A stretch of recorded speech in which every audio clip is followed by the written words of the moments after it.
సమేత మల్లికార్జున స్వామి దేవత అనుగ్రహ ప్రసాద సిద్ధ్యర్థం పూజాంకరిష్యే. సంధ్య, ఉన్న 3 రోజులు స్వామి వారిని 3 సార్లు దర్శనం చేసుకోవడం నిజంగా మన అదృష్టం కదా? అవునండి. హారతి తీసుకోండి బాబు. శతమానం భవతి శతాయ పురుష శేవేంద్రియ ఆయుషేవేంద్రియే ప్రతిష్ఠతి. శీఘ్రమేవ సుపుత్రికా ప్రాప్తిరస్తు మనోవాంఛాఫల సిద్ధిరస్తు.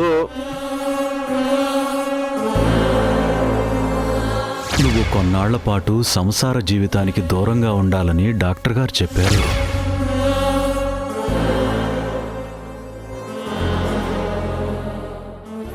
శుభమస్తు.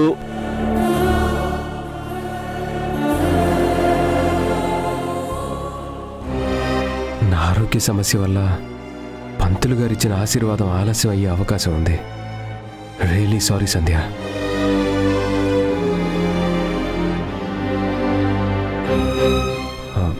సంధ్య మూడ్ మార్చాలి, లేదంటే ఆశీర్వాదం గురించి ఆలోచించి బాధపడుతుంది. సంధ్య, 3 రోజులు చాలా తొందరగా గడిచిపోయినట్టుంది కదా? నాకైతే నీతో ఇక్కడ గడిపిన ప్రతి క్షణం జీవితాంతం మర్చిపోలేని ఎన్నో మ్యాజిక్ మూమెంట్స్ క్రియేట్ చేసింది. ప్రశాంతంగా మనసు విప్పి మాట్లాడుకుంటే చాలా హ్యాపీగా ఉంటుంది. 3 డేస్ లీవ్ పెట్టమంటే ఎంత బెట్టి చేసావు? ఇక్కడికి రాకపోయి ఉంటే ఈ మూమెంట్స్, ఈ సంతోషం అన్నీ మిస్ అయ్యేవాళ్ళం. ఇప్పుడే వచ్చాం కదండి, ఏది మిస్ అవ్వకుండా మీ కోరిక కూడా నెరవేరింది. ఇంకా లేదు సంధ్య, మనకి ఇంకా నైట్ వరకు టైం ఉంది కాబట్టి ఈ టెంపుల్కి చుట్టుపక్కల ఉన్న టూరిస్ట్ ప్లేసులు అన్నీ కవర్ చేస్తే మన టూర్ పరిపూర్ణం అవుతుంది. నైట్కి హైదరాబాద్ స్టార్ట్ అయిపోవచ్చు. మార్నింగ్ నీ ఆఫీస్కి నువ్వు, నా డ్యూటీకి నేను. సంధ్య, డ్యూటీ అంటే గుర్తొచ్చింది. మన ఎంటైర్ టూర్ గురించి, ఇక్కడి విశేషాల గురించి ఆకాష్కి చెప్పాలి.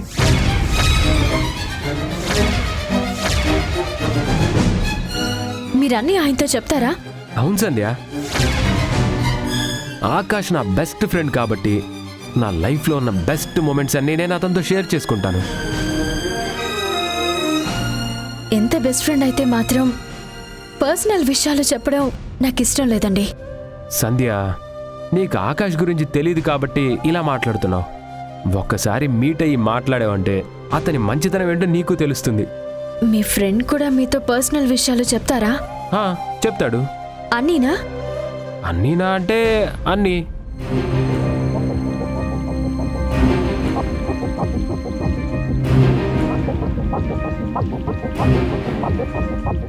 సంధ్య, నువ్వు వారానికి ఒకరోజు ఇంటికి వచ్చినట్టే ఆకాష్ వైఫ్ వారానికి ఓ రోజు ఏదో ఆశ్రమంలో సేవ చేయడానికి వెళ్తుందంట. ఇందులో తమాషా ఏంటంటే నువ్వు వచ్చేది, ఆమె వెళ్ళేది ఒకే రోజు అంట. అంటే ఆదివారం. భలే కోఇన్సిడెన్స్ కదా?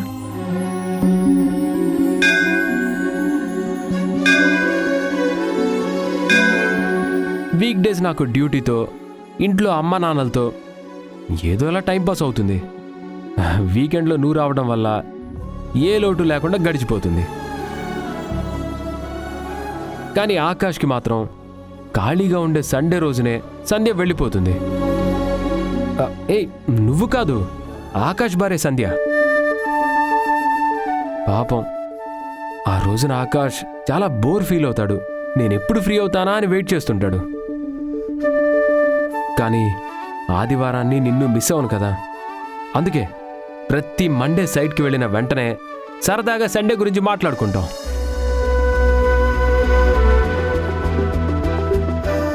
నేను ఆకాష్ ఎంత బెస్ట్ ఫ్రెండ్స్ అయినా కూడా నువ్వు ఆయన వైఫ్ మాత్రం ఇప్పటికొచ్చి ఒక్కసారి కూడా మీట్ అవ్వలేదు. ఆవిడికి నీకు చాలా పోలికలుంటాయి సంధ్య. ఒక్కసారి మీ ఇద్దరిని పక్క నిలబెట్టి ఫోటో తీయాలని నేను ఆకాష్ ఎన్నిసార్లు అనుకుంటాం. ఏం చేస్తాం, దేనికైనా టైం రావాలి కదా.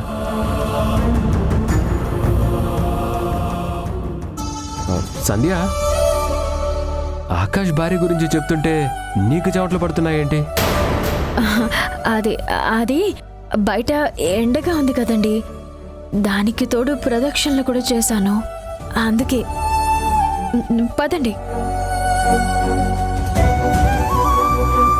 శివయ్య, ఇప్పటి వరకు ప్రశాంతంగా సాగుతున్న మా టూర్లో ఎలాంటి ఆటంకాలు, ఆయనకి ఎటువంటి అనుమానాలు రాకుండా చూడు తండ్రి.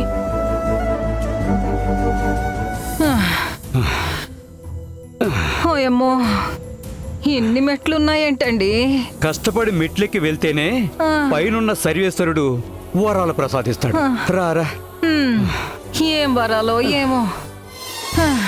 మీకు ఉద్యోగం పోయిన తర్వాత అల్లుడింట్లో సెటిల్ అయిపోదాం అనుకుంటే కుదరలేదు. పోనీ ఎవరింటికైనా వెళదామంటే పట్టుమని వారం రోజులు కూడా ఉండలేకపోతున్నాం.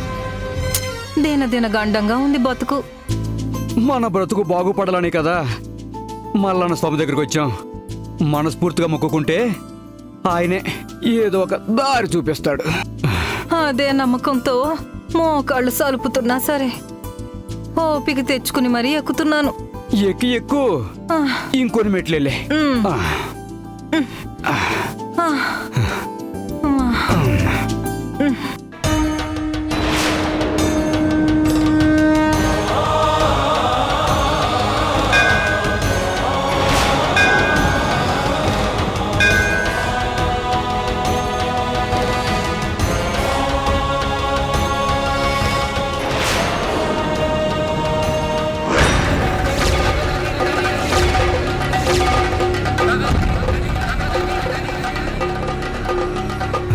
ఏమండో ఆ అమ్మాయి మన ఆకాష్ రెండో పెళ్ళం సంధ్యనే కదూ?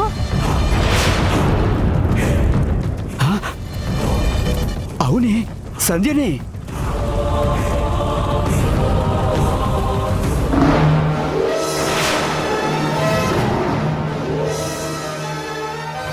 అయితే దాంతో ఉంది మన ఆకాశేనా?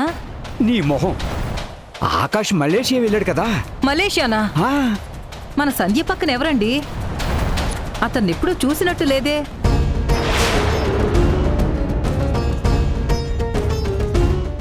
ఎవరో గుడికొచ్చిన భక్తుడై ఉంటాడు. పక్క పక్కనే ఉన్నంత మాత్రాన ఇద్దరు కలిసి వచ్చారని ఎలా చెప్పగలవు?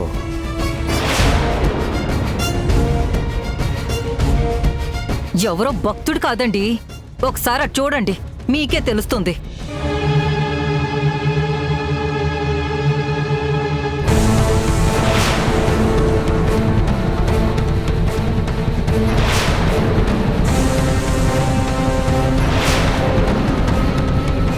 అవునే, ఆ నవ్వులు చూస్తుంటే ఇద్దరు కలిసి వచ్చారని అనిపిస్తుంది.